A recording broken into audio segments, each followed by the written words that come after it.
Deep at night in the small American town of Ravenswood, where the houses creaked with old age and the shadows of the trees resembled bony hands, the whole neighborhood knew one eerie story: the story of the curse of the Hartley family. Samuel Hartley was a farmer who lived in the early 19th century. He was known for his cruelty and greed. One day he kicked a poor widow and her children off the land she rented from him. The woman, standing on the threshold of his house with eyes burning with anger, whispered, "You and all your kind will suffer until you atone for your sins with blood." Samuel laughed, ignoring her words, but a week later his youngest son drowned in the river. Though he was an excellent swimmer, it was the beginning of a chain of misfortunes.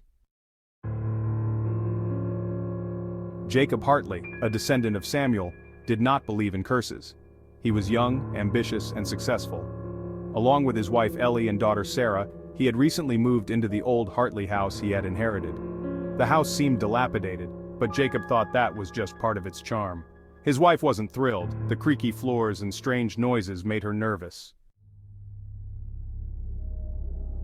The first night in the house, Sarah had a nightmare. She saw a woman in black robes sitting on the edge of her bed. The woman was whispering something unintelligible, but the voice sounded ominous. When the girl woke up, she noticed that there were strange marks on the window like scratches. The next day, Ellie discovered that all the mirrors in the house were cracked. Jacob dismissed it as a coincidence. That night, however, he woke up with a strange sensation, as if someone was watching him. He looked around and saw a shadow in the corner of the room. It was still, but its presence was so palpable that it took Jacob's breath away. The situation was getting worse by the day. Rumors of a curse surfaced when Ellie found Samuel's notes in the family Bible, where he detailed the deaths of his children and the strange events that followed him for the rest of his life.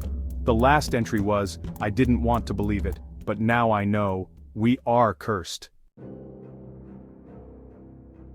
One night Jacob, desperate for an explanation, decided to spend the night in the basement of the house where he had heard Samuel's old things were kept.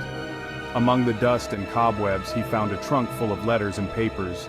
At the very bottom lay an old locket with a woman's face engraved on it. As soon as he touched it, the lights in the basement went out. Ellie heard her husband scream. She rushed downstairs and found him lying on the floor, breathless. There was horror on his face. The locket was gone. The Hartley house has been empty ever since. They say there's a whisper from the windows every night: "Repay your debt. Atone for your sins." The people of Ravenswood avoid the house, knowing that Hartley's curse still awaits its victims.